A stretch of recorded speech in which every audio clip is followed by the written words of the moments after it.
बिस्मिल्लाहिर्रहमानिर्रहीम, अस्सलाम वालेकुम। मैं हूं बिलाल अहमद। उम्मीद है आप सब खैरियत से होंगे। महकमा फायर ब्रिगेड के 4 मुलाजमीन, जी हाँ, सरकारी मुलाजमीन को एक एक करके जो कत्ल किया गया, उसमें अब पुलिस डिपार्टमेंट की जानिब से तहलका खेज और दिल हिला देने वाली मालूमात सामने आई हैं। जो तहकीकात हुई हैं उसमें पता ये चला है कि 4 जो सरकारी मुलाजमीन हैं जिनको एक एक करके कत्ल किया गया, कातिल कोई और नहीं बल्कि सीटीडी, जो कि counter terrorism department Sindh police का हिस्सा है और दहशतगर्दी से निपटने के लिए बनाया गया खसूसी एक डिपार्टमेंट है, उसका साबिक अहलकार है। क्या वजह बनी कि जी एक साबिक अहलकार काउंटर टेररिज्म डिपार्टमेंट ने इन 4 मुलाजमीन को, सरकारी मुलाजमीन को जिनका ताल्लुक फायर ब्रिगेड से था, एक एक करके रेकी करके कत्ल किया। जो तहकीकात सामने आई हैं पुलिस डिपार्टमेंट की जानिब से तहलका खेज मालूमात हैं। बताया यह गया है कि जी मुल्जिम शेख बिलाल जफर फारूकी सीटीडी का साबिक अहलकार है। कराची यूनिवर्सिटी से आईआर के अंदर, जी हां, इंटरनेशनल रिलेशन के अंदर उसने मास्टर्स किया और वो बेटा था साबका स्टेशन ऑफिसर बशीर फारूकी का। हुआ ये कि जी बशीर फारूकी साहब को का कत्ल कर दिया गया और मुल्जिम बिलाल जफर फारूकी को इस बात का खदशा था और शुबा था कि उसको, उसके जो वालिद हैं, उसको मारने वाला कोई और नहीं बल्कि फायर ब्रिगेड के 4 दीगर मुलाजमीन ही हैं, जिसने उसके वालिद बशीर फारूकी का मर्डर किया।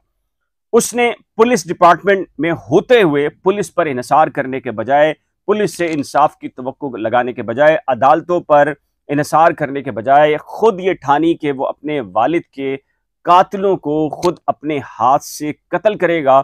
और इसके बाद उसने एक एक करके 3 जो फायर ब्रिगेड के मुलाजमीन थे उनको एक अलग मकाम पर कत्ल किया।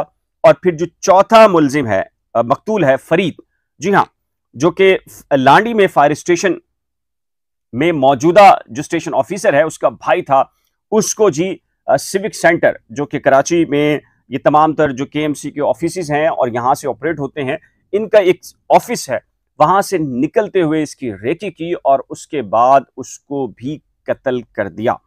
अब जो मुल्जिम बिलाल महमूदाबाद फायर स्टेशन का रिहायशी है, क्योंकि बशीर फारूकी उसके वालिद हैं और वो चूंकि फायर स्टेशन के अंदर उनकी मुलाजमत थी, साबका स्टेशन ऑफिसर थे, इस वजह से उसकी रिहाइश थी।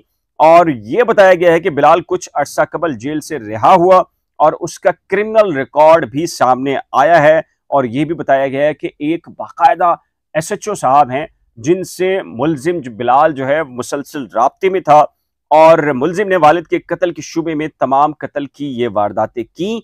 और एसएसपी इन्वेस्टिगेशन ये कहते हैं कि जी इसका तमाम तर जो रिकॉर्ड है वो जब हासिल किया गया तो पता ये चला कि 2010 में मुल्जिम के खिलाफ लियाकताबाद में कत्ल और इक़दाम कत्ल का मुकदमा दर्ज है। मुल्जिम पर 2010 में ही बहादुराबाद थाने की हदूद में डकैती का मुकदमा दर्ज है। मुल्जिम पर 2012 में लियाकताबाद थाने में कत्ल और इक़दाम कत्ल का एक और मुकदमा दर्ज है। इसके साथ ही मुल्जिम के खिलाफ 2015 में पीआईबी थाने में कत्ल और दहशतगर्दी का मुकदमा है। इसके अलावा पीआईबी थाने में भी 2015 में एक और कत्ल का मुकदमा दर्ज है। इसके अलावा मुल्जिम के खिलाफ 2015 में थाना सदर में गैर कानूनी असलहे का मुकदमा भी दर्ज है। और 2022 में 3 फायर फाइटर्स को इसने कत्ल किया है। ये एसएसपी इन्वेस्टिगेशन ऑफिसर हैं, इन्होंने ये मालूमात शेयर की हैं।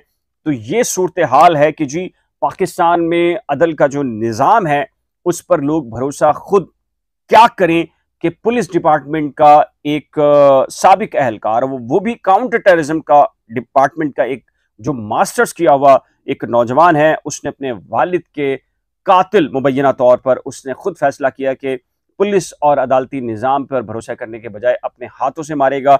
और वो एक के बाद एक फायर ब्रिगेड के जो फायर फाइटर्स हैं उनको कत्ल करता गया और अब वो बिलाखिर मुल्जिम गिरफ्तार हो चुका है। इस सिलसिले में आपकी राय क्या है? ये तहलका खेज मालूमात सुनने के बाद निज़ाम अदल, पुलिस डिपार्टमेंट और पुलिस डिपार्टमेंट के अंदर रहते हुए अगर लोग टारगेट किलर्स बन रहे हैं और कत्ल कर रहे हैं, तो इस सिलसिले में आपकी राय क्या है? अपनी कीमती राय का इजहार नीचे दिए गए कमेंट सेक्शन में जरूर तय कीजिएगा। एक नए व्लॉग के साथ जल्द मिलेंगे, लेकिन उससे पहले रिक्वेस्ट है कि अगर आपने करंट अफेयर्स विद बिलाल और नई खोज को सब्सक्राइब नहीं किया तो बराए करम सब्सक्राइब, शेयर, लाइक और बेल आइकन को लाजम प्रेस कीजिएगा। खुदा हाफिज।